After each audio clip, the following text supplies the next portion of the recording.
that's a YMHA move, Yeah. Yesterday's slaughter was just sickening. And for me, we have literally more guns than we have people. And the idea that it's a right to bear arms, fine, I accept that. But proper storage, making sure that there's a check on people before they get access to guns, mental health and things like this. Also, I love this idea of a fingerprint, such that it's only you who can use the product, so that it can't be transferred around so easily.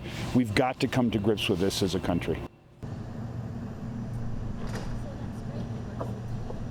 Look, I think the idea of the Second Amendment as a sort of basic freedom, it's become politicized, and we have to take it away from politics. I just think safe use of guns is possible, and it's something that America has to achieve. It's not a question of any longer fight the NRA.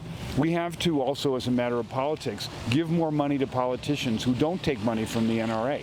We have to be very strong about this. I mean, Edelman does pro bono work for a thing called Everytown USA, and it's aimed at reducing and introducing gun safety. That's the word, gun safety, not prohibition, safety.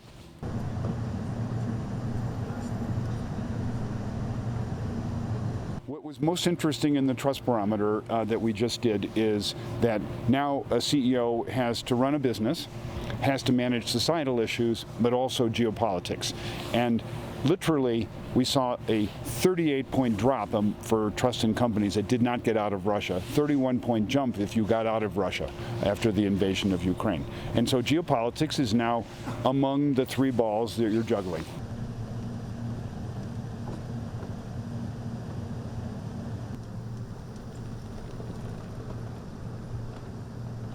I think in the next phase, companies are going to slow down their supply chains. They're going to find a way to diminish their business in Russia.